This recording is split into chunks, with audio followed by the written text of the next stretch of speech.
Bientôt 14h30 sur BFM TV. À la une de l'actualité, c'est 19 désormais départements soumis à des mesures sanitaires renforcées depuis cette nuit. 3 de plus que le week-end dernier, vous les voyez, l'Aube, la Nièvre et le Rhône.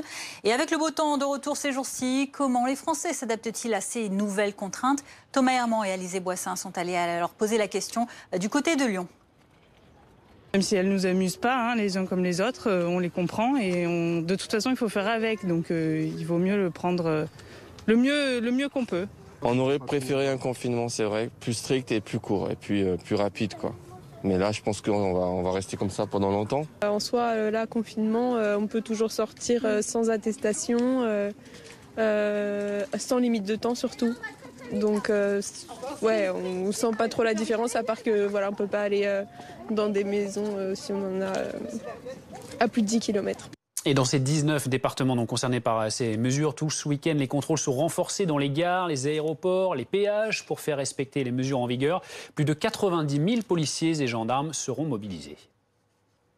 Il y a eu des consignes, en effet, pour renforcer les contrôles au moyen de télégrammes envoyés par le ministère à l'endroit des préfets.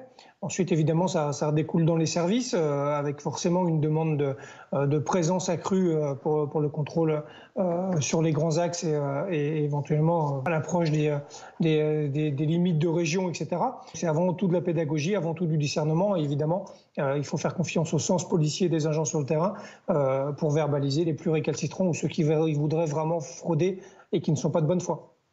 Face à l'importance de l'épidémie, le gouvernement a annoncé l'installation de 38 vaccinodromes géants ou méga-centres pour accélérer la campagne de vaccination en France. Ils seront ouverts 7 jours sur 7 et c'est le cas à Saint-Quentin-en-Yvelines, dans le département des Yvelines. C'est là que l'on vous retrouve, Nargis Hadji. Y a-t-il beaucoup de candidats à la vaccination sur place aujourd'hui ? Oui, depuis ce matin, on a déjà vacciné 900 personnes dans ce plus grand vaccinodrome de France pour le moment. Et vous le voyez ici, il y a encore du monde. On se trouve dans le salon d'attente et juste après le salon d'attente, on rencontre les médecins et enfin, on se fait vacciner. Mais ici, ce sont principalement des personnes entre 70 et 75 ans pour la simple et bonne raison que depuis ce matin, elles peuvent enfin se faire vacciner. Justement, je suis avec Chantal. Chantal, 72 ans, c'est enfin votre tour pour vous faire vacciner. Vous êtes contente ?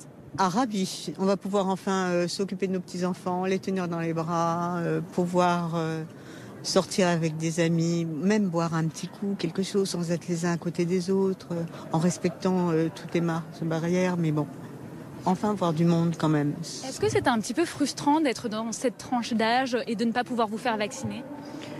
Oui, mais bon, on attendait ça avec impatience, donc ça arrive quelque part un peu plus vite que ce qu'on avait prévu, donc on est ravis. Merci beaucoup Chantal. Alors dans ce vaccinodrome, déjà 4000 personnes se sont inscrites pour aujourd'hui et pour demain, il n'y a plus aucune place de disponible.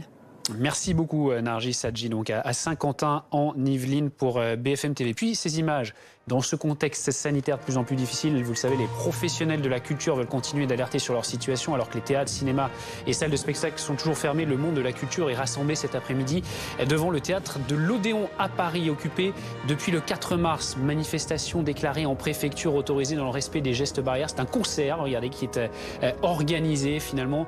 Les forces de l'ordre tout à l'heure s'y étaient opposées. Visiblement, il y a quelques notes qui sont en train d'être jouées. Extrêmement symbolique, bien sûr, cette mobilisation. On va laisser verrer et écouter.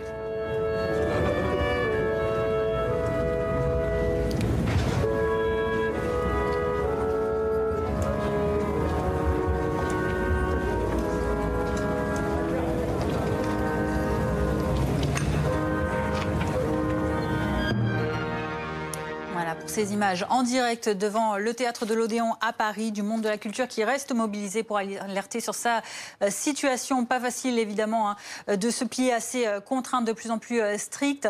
Et pour certains Français, eh bien, on essaye de contourner les interdictions, soirées secrètes, restaurants clandestins ou encore fausses attestations pour la pratique du sport en salle par exemple. Pour contourner ces interdictions, certains Français n'hésitent pas à agir illégalement entre magouilles et petites combines. Enquête sur ces pratiques à risque. Caroline Mière avec Benoît Sarrat, Juliette Pellerin, Marie Perraube, Alexandre Funel et Hugues Duguet.